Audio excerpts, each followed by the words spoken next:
There we go. Welcome back to Aimed Research. This event is hosted by the Center for Academic Innovation and aims to act as a center for conversation, inspiration, and research to inform educational innovation of all kinds. If you have ideas for people we should invite to join us for one of these, please do send them my way. This is a monthly speaker series with an agenda for the winter semester live on our website. You can check out all of Academic Innovation's upcoming events at ai.umich.edu/events. Today's presentation will be recorded and posted to our CAI YouTube channel after. Please feel free to submit questions for our speaker in the Zoom chat. If you have clarifying questions, we'll address those during the presentation and then hold all of our discussion questions for the end of the talk. I'd like to welcome Dr. Patricia Chen and Dr. Desmond Ong and thank them for joining us today. Both of our guests are faculty at the University of Texas. Dr. Chen studies the mindsets and behaviors that motivate learning, performance, and well-being. She is passionate about using psychological science to improve lives and societies and develop psychologically precise, scalable interventions that empower people to adopt these adaptive mindsets and behaviors in their learning, work, and lives. She has discovered important mindsets, such as a strategic mindset, mindsets about passion, and designed ways to promote these mindsets, often in an online, scalable manner. Dr. Ong directs the Computational, Affective, and Social Cognition Lab, and as a computational cognitive scientist, he is interested in affective and social cognition, or how we reason about the emotions and mental states of those around us. He takes an interdisciplinary approach grounded in cognitive science and affective science and using tools from computer science. With collaborators, he also studies affective and social cognition through developmental, neuroscientific, clinical, social psychological, and interventional lenses. Patricia, the stage is yours. Thank you.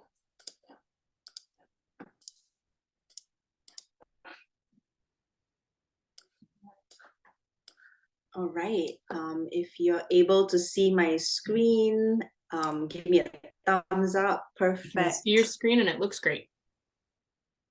Okay, so thank you everyone. I'm really honored to be giving this talk on behalf of our whole team and especially to Michigan.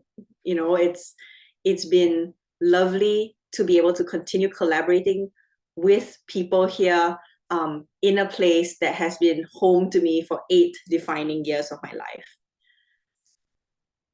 So delighted today to represent so many wonderful people's trust and hard work and thought that was put into this research. I must say that although I'm the one who is giving the talk and seemingly taking credit for it, this research is really the product of all of us as a team coming together with the common goal of helping our students. So allow me to start by telling you a bit about what inspires me as a researcher, for those of you who are less familiar with me. So why do I do what I do? My research is greatly inspired by my own experiences as a learner and especially as a teacher. As a teacher, I've noticed that after every exam, there's bound to be some students who come to me, often with a common theme. They would say, I studied really hard for my exam. I don't understand why I did so badly. And I would ask these students, well, how did you study? Many times they would tell me things like, I read my textbook over and over, or I tried to memorize everything. And as I talk to them, I realized that many of these students have this idea of just rereading and memorizing, but they often don't have a plan for studying. They often don't actively monitor their understanding. And as they come to something that they don't fully understand, they tend to just plow through without seeking help or stepping back to consider if there's another better way to learn. In short, many of them are not strategic learners. That got me thinking, how many students around us are falling short of their full potential, not because they aren't able, not necessarily for lack of trying, not necessarily because the resources don't exist to help them, but because they aren't directing their efforts strategically. And I'm probably not the only one in the room who has had this experience before. I'm guessing that some of you have also had similar experiences of meeting students who seem able and motivated, but still don't do as well as they could have. And that made me embark on this research program, intrigued by the questions, how can we help learners become more strategic and hence more effective? Now, let me take a minute to explain what I mean by strategic. I define strategic as being self-reflective about pursuing goals. Or for those of you who are familiar with the scientific term, being metacognitive, so that you are thoughtful about how you approach learning. And I didn't want to answer this question simply for a handful of students who come to see me during office hours. But I also wanted to know, can we do this in a cost-effective and scalable way so that we can benefit many people? So since I started asking these questions, I've been curious about examining them in many different ways across the human lifespan, from preschool all the way to the workforce and lifelong learning. But for the purposes of my talk today, I will focus on sharing with you just one of these interventions, specifically one that was developed, tested, and scaled at U of M with the support of people at U of M. And I must say that it's really a model example of real-world translational research that informs a lot of the rest of my work at various other developmental stages of life. So before we move on, I'd like to point out one particularly interesting and unique thing about this developmental stage. In tertiary education, learning is very largely self-managed, or what we call self-regulated. So nobody tells you when to study, exactly how you need to study, what resources you must use, when, and so on. You make those choices. And this is an important step towards even more independent, self-regulated learning in the workforce, where it's even more open-ended, and throughout life as we learn skills beyond the classroom. So you'll see later that the intervention that we developed for this group of learners is online and self-administered, which matches the mode and the autonomy that students tend to like at this stage of life. So here's an overview of the studies that I'll be focusing on sharing today. I'll talk about how I started from 2 randomized controlled trials in an introductory statistics class at U of M. Fun fact, this was actually a side project of mine that I embarked on as a graduate student. But later, teaming up with the eCoach team that has a dedicated group of people with diverse skills, we created an exam playbook app that we could integrate into eCoach. And this allowed us to scale up my intervention to reach more than 12,000 students over 14 large STEM and econ classes on campus. Now let's start at the beginning. So to develop the strategic resource use intervention, I combined self-regulation theory from education with psychologically wise intervention methods from social psychology.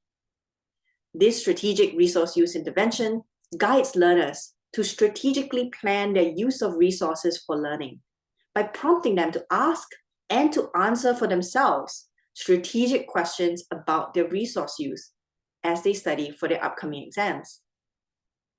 Now, what was new about this work at the time was that previously there had only been correlational studies linking resource use with performance, but no one had tested it causally by, say, trying out an experiment or creating an intervention that could actually make people more strategic about the way they thought about, used, and applied their resources during learning. So for example, here's what the intervention looked like. Before an exam, I prompted students to take a moment to ask themselves, what resources will help me prepare for the exam most effectively? And we let them answer the prompt by themselves by selecting the resources that they would use out of a comprehensive checklist of the resources available in the class. So for example, a student might pick lecture notes, yellow formula card, peer study group, and office hours. The average that they picked was 7. Now, I want to emphasize that all these resources were available to all students in this class. And they were very well aware of the resources because, at least in this class context, the instructor gave everyone weekly reminders about their availability. Next, I prompted students to ask themselves, why would each resource be useful for my exam preparation? And I gave them a model example to scaffold their responses. Doing practice exam questions will allow me to practice on problems similar to what I'll encounter on my exam. While doing the problems, I will look out for how I'm expected to apply my knowledge. And this will give me an idea of what material I should review in the lecture notes and how to apply the formulas I learn. So this question and thought process was to really get students to be thoughtful about the purpose for which they were using each resource to learn, which helps them direct their resource use more productively and effectively during learning. And again, we let students answer the questions in a personalized manner for themselves.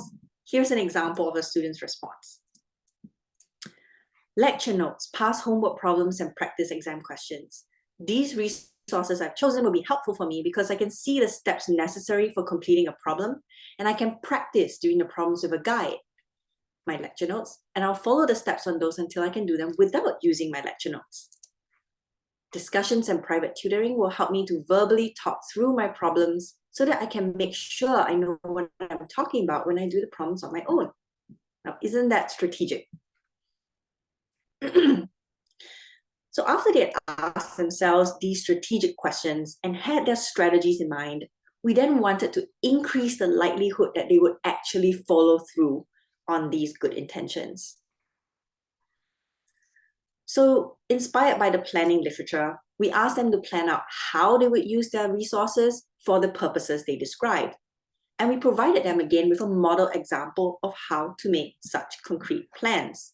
So in the model example, you see we have the when they're going to use it, for example, Wednesday from 3 to 5, where they're going to use it in the library, and what they'll do. I'll work on practice exam questions from one past exam.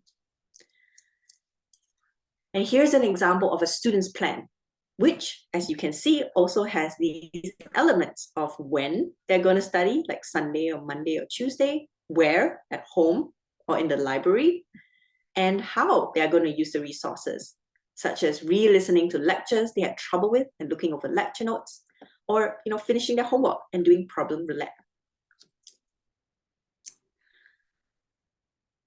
So my collaborators, who was famed statistics lecturer, Brenda Gunderson, and 2 then graduate students, along with myself, we tested this strategic resource use intervention in 2 double-blind RCTs, randomized at the individual student level in 2 cohorts of an introductory statistics class.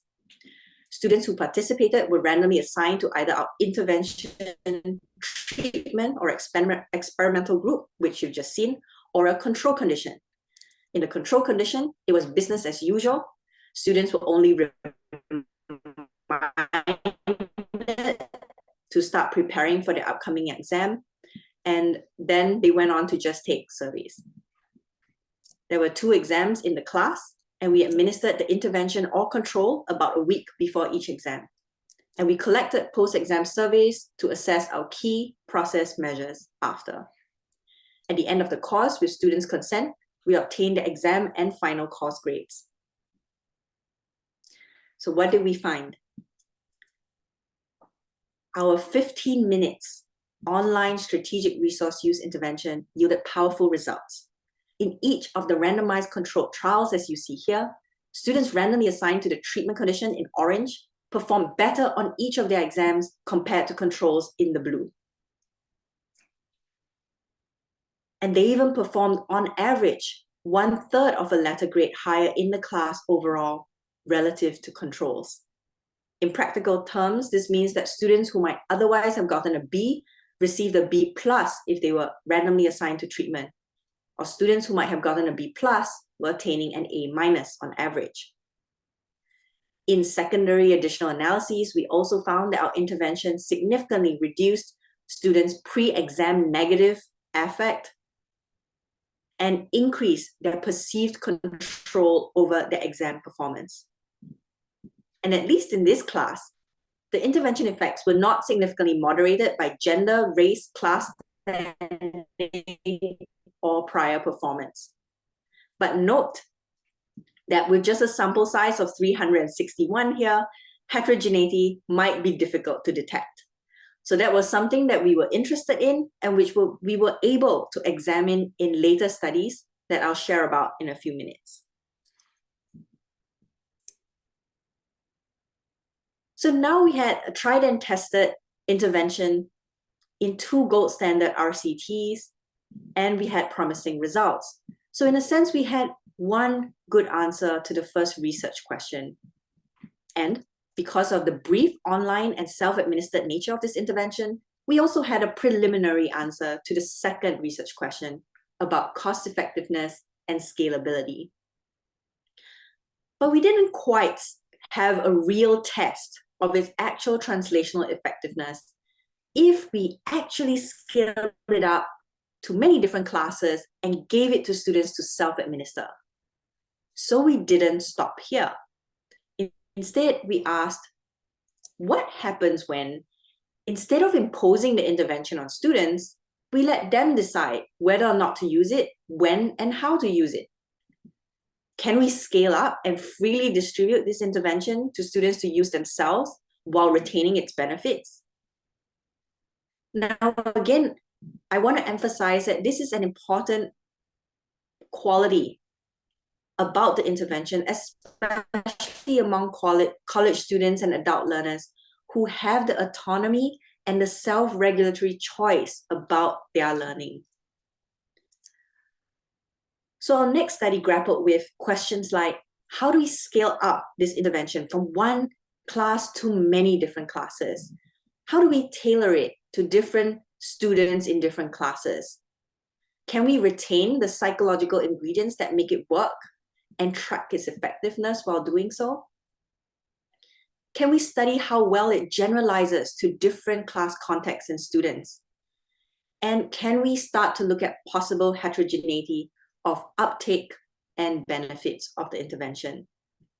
These are the kinds of questions at the cutting edge of psychological intervention research right now.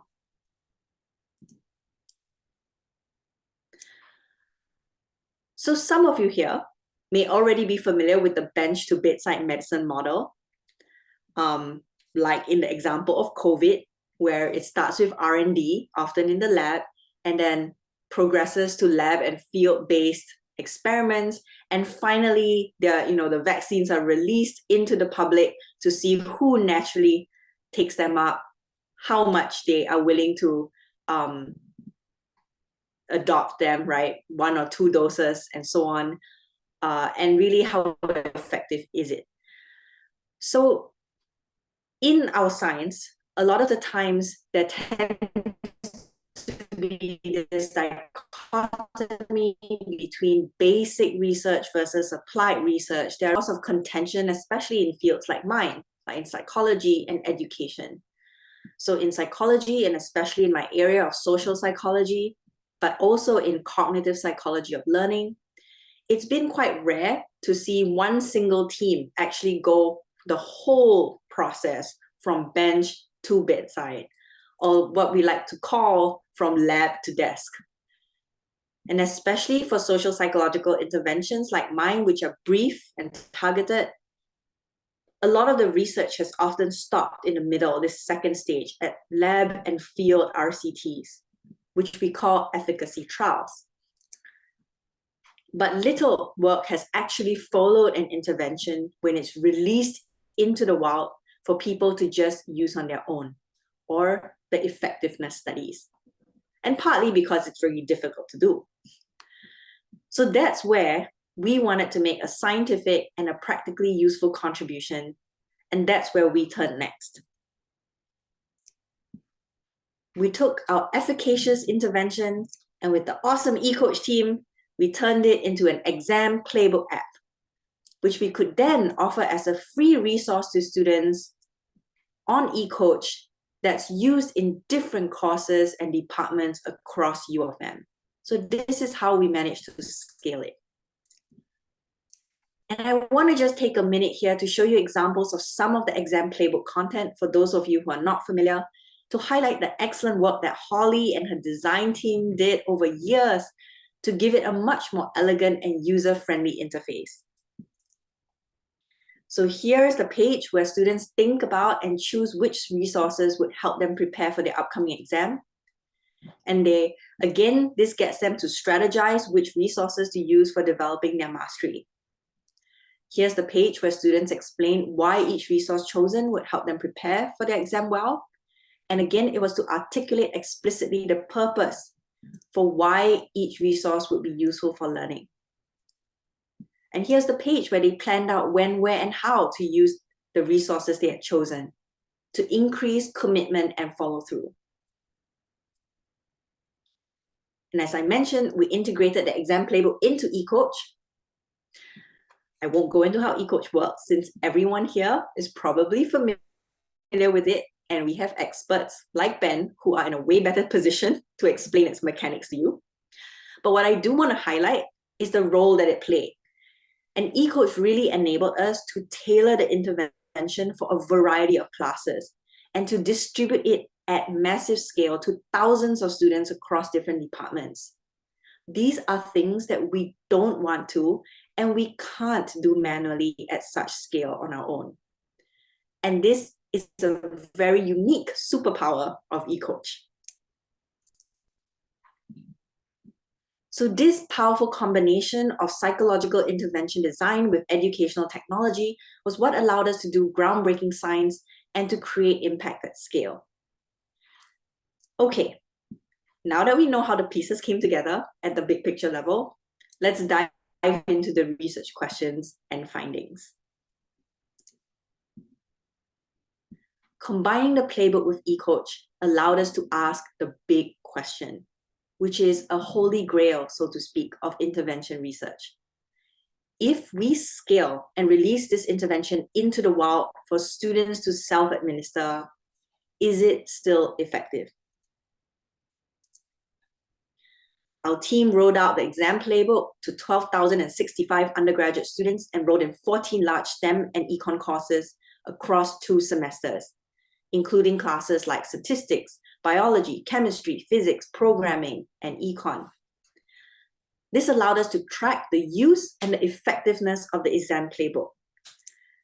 And to look at effectiveness, we compared the performance of students who voluntarily used the exam playbook at least once with that of students who did not use it at all across these courses.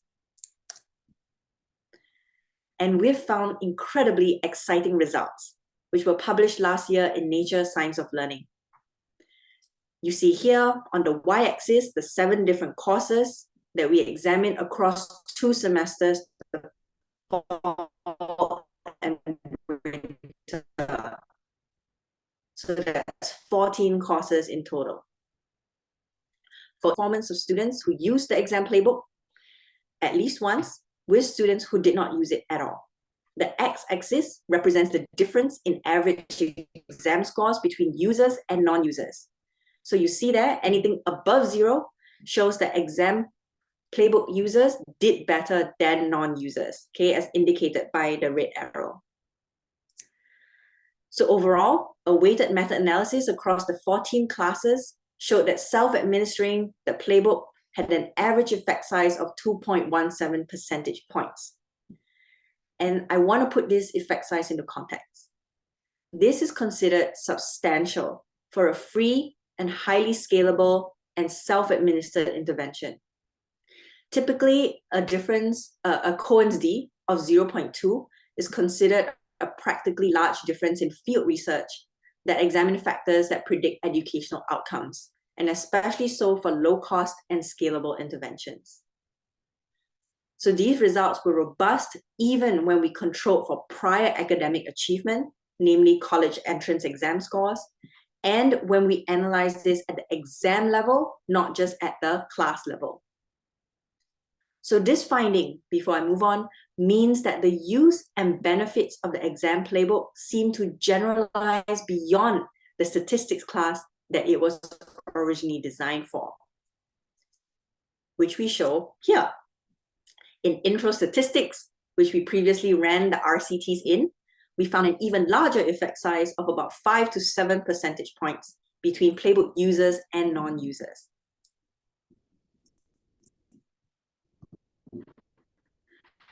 And if we plot all 14 classes, there was a positive effect of using the exam playbook.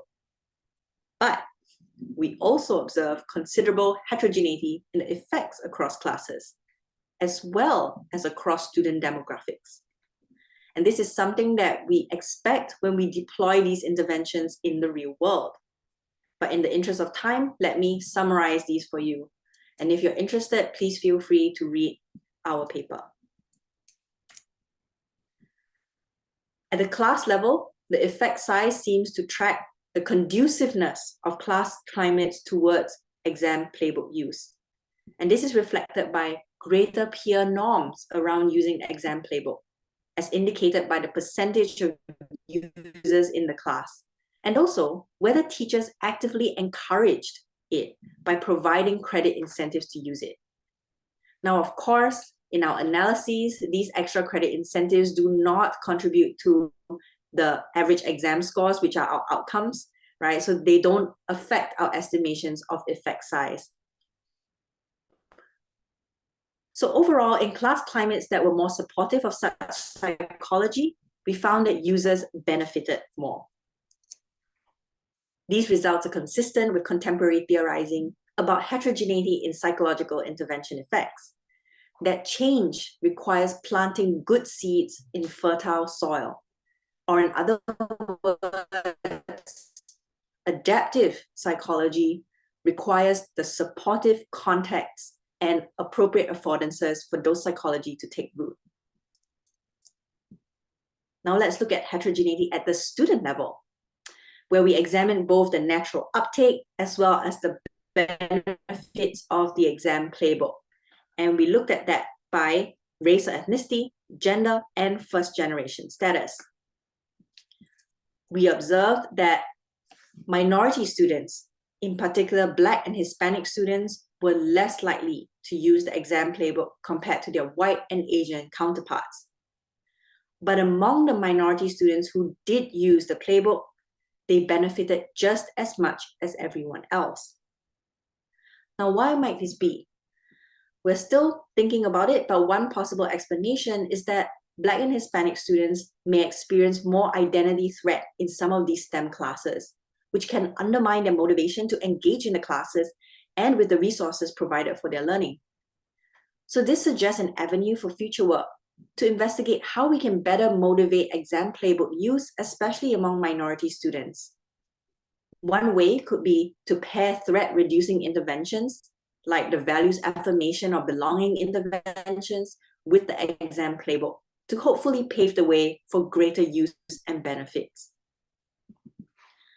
For gender, females were much more likely to use the exam playbook than males, and they also experienced a larger benefit from it. Now, these were STEM classes, which tend to have a gender performance gap where males outperform females typically. But what we found is that using the exam playbook reduced the gender gap by an average of 61.4%. This could be because compared to males, research shows that females tend to be more conscientious and naturally drawn towards organizing and planning their learning, which the exam playbook facilitates. So because it resonates with their natural dispositions to be conscientious, females may use it more and benefit more from using it. Now, we also look at first generation status, and we did not find differences in uptake, but first generation students who used it benefited more than non-first gen students, reducing the achievement gap by an average of 30.9%. And this could be because the exam playbook increases awareness of the resources available and introduces first gen students to this strategic psychology that they may not have been exposed to or familiar with very much prior to college. And so going forward, we could encourage greater exam playbook adoption among first gen students to promote their self-regulation.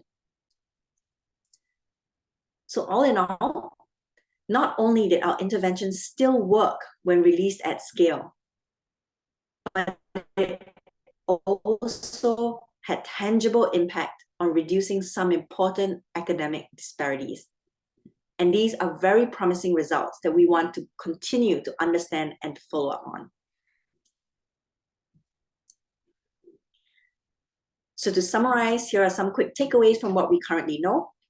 We can guide students in psychologically wise, scalable ways to become more strategic and hence learn and perform better.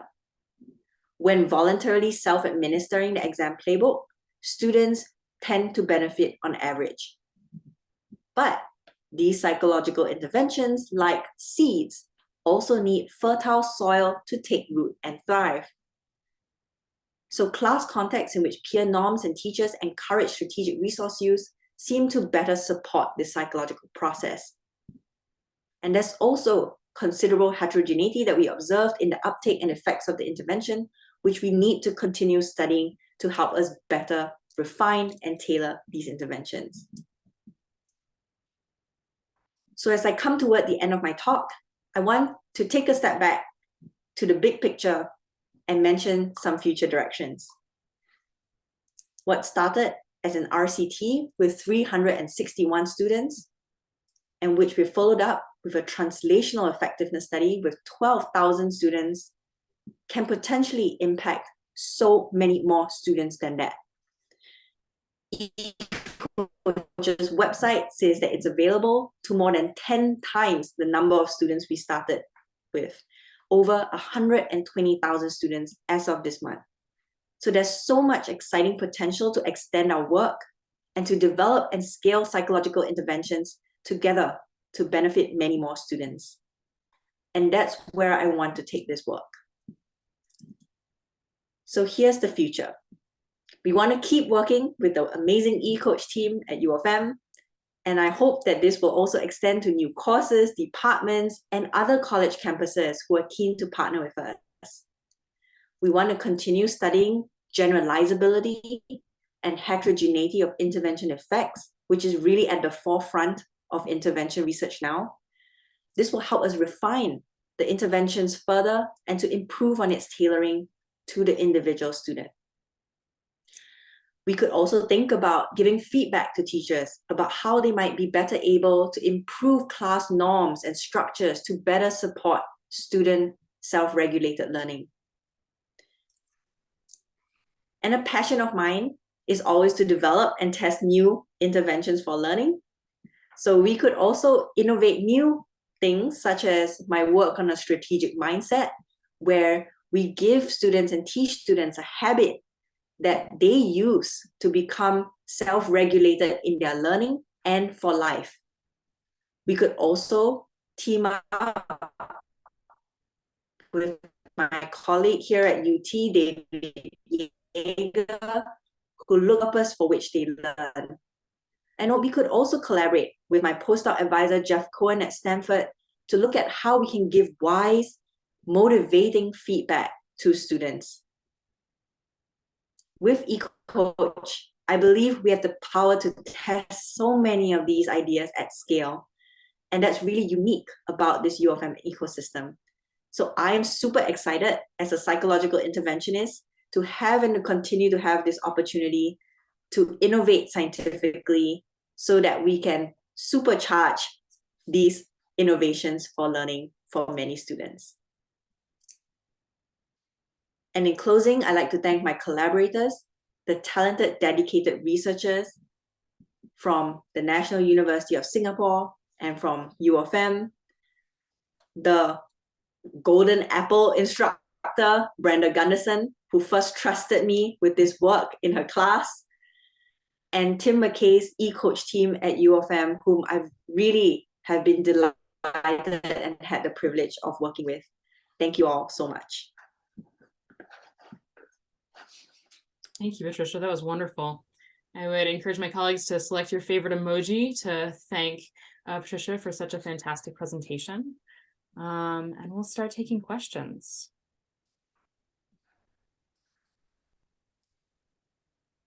Feel free to raise your hand and we'll call on people or throw questions in the chat.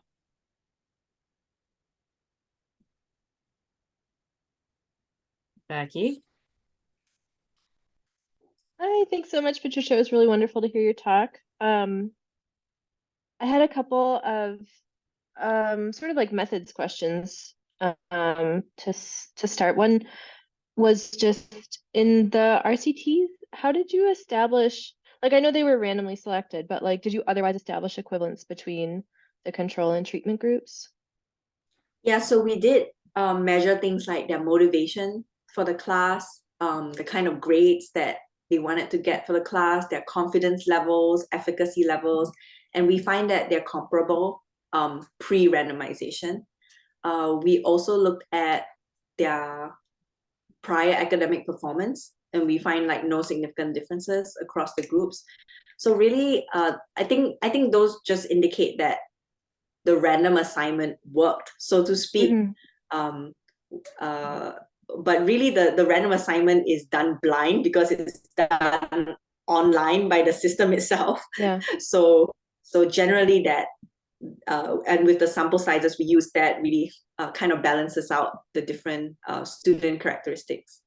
Yeah. Okay, cool. The other kind of like methody question I had is, and I could get this from going and parsing the paper more carefully, but I was wondering, is the 2 point I think you said like 2.17 or 2.2 percentage point difference in exam scores that was shown across all courses.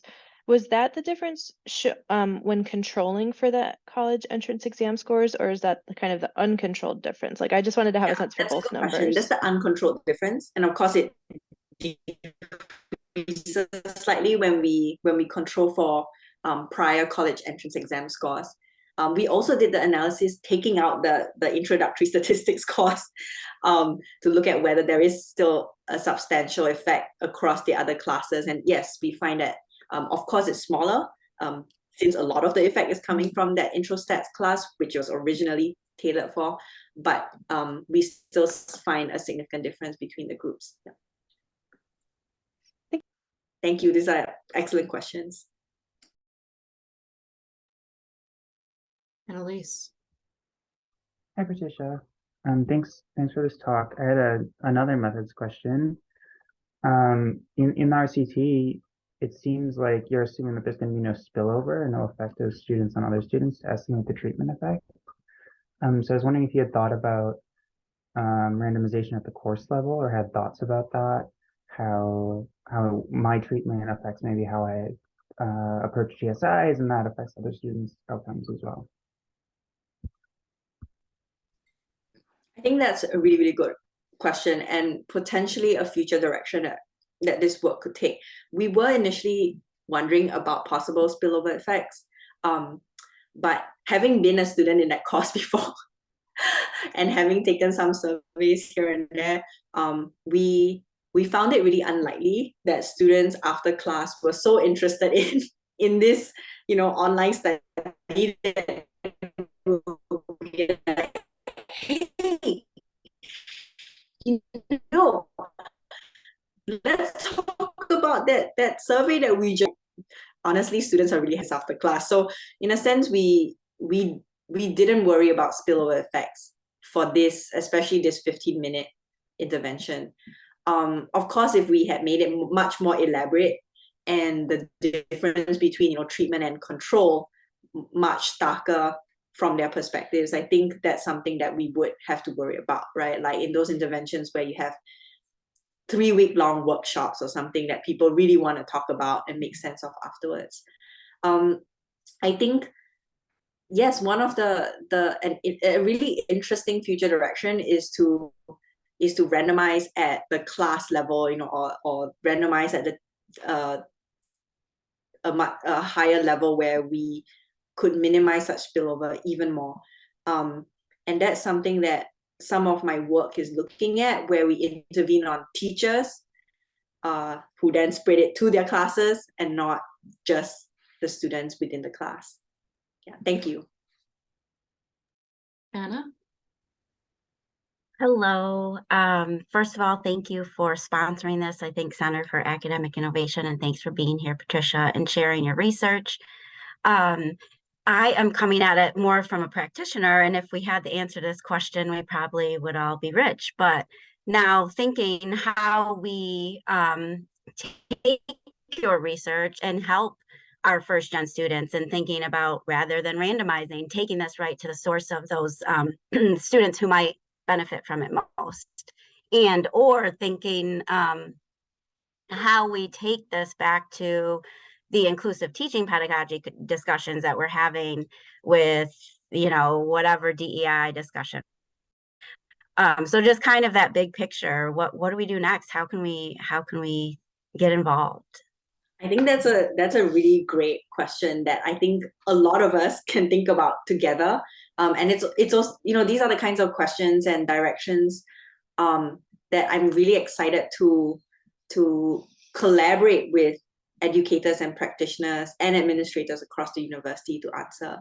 How do we take these findings and now really like do more with it, right, on the ground and create policies to change things?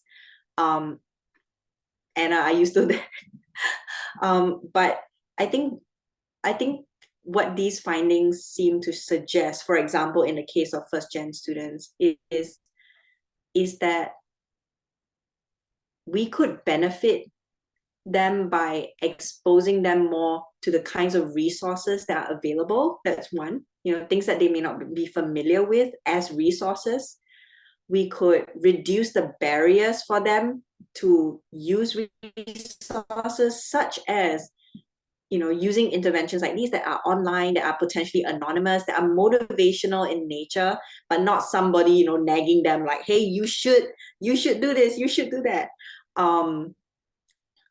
We could also, I think, help familiarize them with how to think strategically about using the resources, because sometimes, you know, it's you know, everybody knows that there are office hours, right? Or yeah, you have, you know, lectures and you have the textbook and readings, but I think what this intervention does is that it takes it up a notch by saying, can you be more thoughtful and self-reflective about this? If you know, can you approach learning by saying, you know, first I'll read the textbook, and then for the questions I still have, I will go to office hours. And then for the chapters that I'm not familiar with, I'll take practice exam questions. And I think a lot of students, especially first-gen students, are not really experts or familiar with using this kind of strategic thinking yet. And I think, you know, these findings really suggest how we can help them as teachers by cultivating more of this. Thank you. I mean, in some cases, yes, we have a class for them where we kind of peel back that hidden curriculum, and this is what we do. So I guess what we need to do is help introduce them to eCoach. And I didn't know that was something that they could use. So thank you. Wonderful, and I'd love to, you know, partner or talk more if you like going forward. Yeah, and Anna, happy to talk more about the courses where eCoach is currently used and how we can broaden access. That's something we're really excited about doing more of. So building on Anna's question, one of the things I grapple with around this intervention is, okay, multi-use, right? Because you have multiple exams you have to prepare for in a single course, right? And Patricia, I believe the research you've done indicates that it's useful each time, right? It's not that you learn how to do this. This is not a scaffold that fades. This is a performance support that you really need to engage in intentional strategic planning for each exam. But how do we get students to do that when it feels repetitive to them, right? Like it's that piece that I'm still really trying to figure out the friction around. Yeah, that's a really great question. And let me share with you a slide that first shows, you know, what we found to answer your first point, and then let me discuss that more in depth. So here's the slide that I'd like to share that I didn't get the chance to share. So thank you, Kate, for asking about that. We did find that using the exam playbook on more occasions, so that's higher self-administered dosage related to better average exam performance. And those who use the exam playbook earlier relative to the exam also benefit more. So like not the night before, but you know, hopefully the week before. And I think that so Kate, what you're asking is an even deeper question that actually ties into a lot of the rest of my work on a strategic mindset, where, you know, we don't want to nag students every single exam that's coming up. And after about 2 doses of this, the same intervention, they get tired of it, right? Like, so what I've been trying to do with my research going forward is to actually say, can we help students develop a mindset of their own, of a habit, right, that really enables them to self-regulate their own learning across classes and across life. And so that's actually my work on a strategic mindset, which I could give an entire separate talk on. Is to say the strategic mindset is inculcating a habit. What else can I do to learn this better? How else can I do this to become better at this? Is there a different way I could learn better? So a strategic mindset, is habitually doing this, and especially so when you are stuck, when you're unproductive, or when you face novel, unfamiliar situations. I really appreciate that. Thank you. Other questions for Patricia? I have a question. I think this one, I really like the talk. The translational research is just it's amazing and it's lovely to see, and hard to do, right? So I guess one question I had is fairly big, but it has to do with, you know, the sort of between course differences that you saw. So you saw like negative effects in physics, for example, to very, very, very large positive effects in statistics. And I guess I'm wondering if you've, you know, where your thought is at as to the source of those differences. Is it the student? Is it the course? Is it the instructor? Is it like the history, their preparation effects? Is it the term? What is the source? And or I'm sure it's all of those things, but I guess just what your thoughts are on all that. You are asking a very big question that is actually the future of this research. And we need a lot more data to answer that question. Because right now we have some indications of, you know, class climate, which I presented. We have some, we know a little bit of the differences among students, but I think we can go a lot deeper into understanding like the instructional style, the class structure, the testing formats. If we can even go into understanding like things like the atmosphere, like whether or not there are stereotypes in the class and to what extent students feel those stereotypes and are affected by them. I think you're asking a huge question that, is really the future of this work. And hopefully we can get the data that we need to answer those questions in the next few years. And then the next step will be actually addressing it, right? Putting it into practice, like how, now that we know these, how can we create more supportive climates? How can we speak to individual students in the way that they need and they're motivated by? Thank you. Becky? I have kind of a related question. Like, okay, so towards that end, if you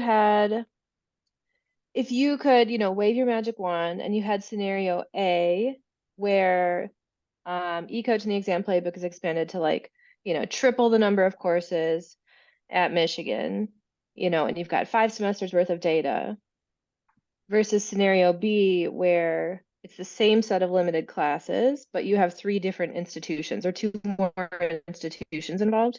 Which route do you think, which one would you choose and why? It's all paid for. It comes with a $7 million grant. Wow, that's a really good question.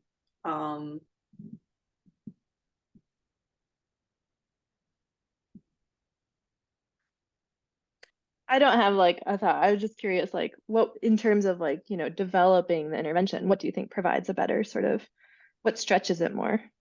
I think, this is going to be half-baked and I'm going to be thinking through this as I answer it. So because that's certainly the first time I've heard that question. I think it really needs to be guided by the research questions and the purposes for the intervention specifically. So if, let's say, if we want to look at and better understand heterogeneity, then questions like, why does it impact first gen more, right, across these classes? Or questions about the class climate affecting heterogeneity. What about these specific classes supports the larger effect size there versus inhibits it?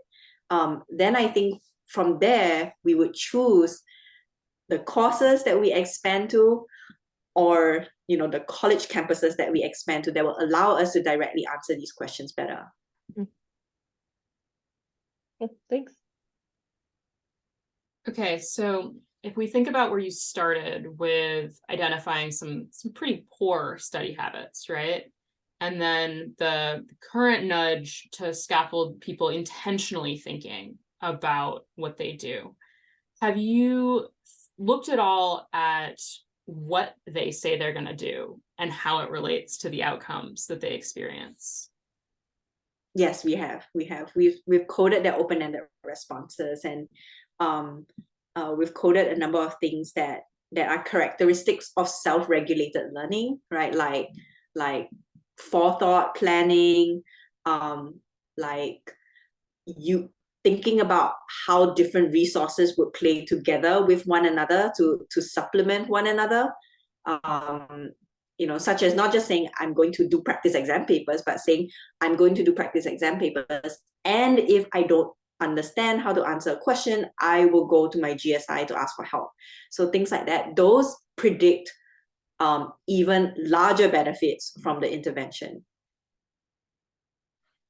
That's awesome. And I can see iterations to the exam playbook that would nudge at that, right? Like, if you identify a problem, how are you going to address it, right? Like, how can we do more of that structured follow-up? That's really exciting. Exactly. And I think they also teach us how we should design and how we should not design the exam playbook. Like for example, we should not just ask this one resource, how are you going to use it and when are you going to use it, right? In isolation of all the others. I think, it looking at the open-ended responses has really helped refine the design of the intervention, and we should keep doing that going forward. That's wonderful to hear. Other questions from the group?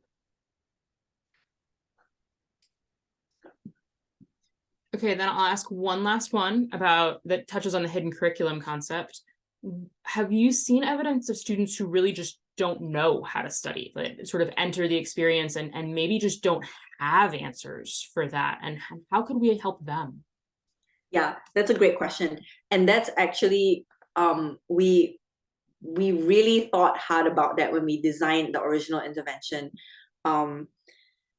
Because there are a bunch of students who are completely unstrategic and unthoughtful about their learning. They just jump straight into it. And it's such a pity because, they're working so hard, but they're not performing to their potential. So, so one of the things that we did really purposefully is to create those model responses. Every time we ask the question for them to think about, we then actually worked on those model example responses with the instructor herself, so that this is the strategic way you should be thinking about using your resources, about learning in this class. And then once we gave those model responses, that really transformed a lot of their thinking and their responses. So I think that yes, on campus there exists a lot of students who are not strategic enough, but it's also, the onus is on us to model how to do that kind of strategic thinking. We can't just say, here's a question, think about it, reflect on your performance. We've got to show them how. Well, that is a wonderful call to action to all of us as we think about the next steps. Again, really appreciate you and this work, Patricia. It has been such a privilege to get to partner with you. And I'm looking forward to much more ahead. Thank you to everybody for joining today, and I hope you have a wonderful rest of your Monday.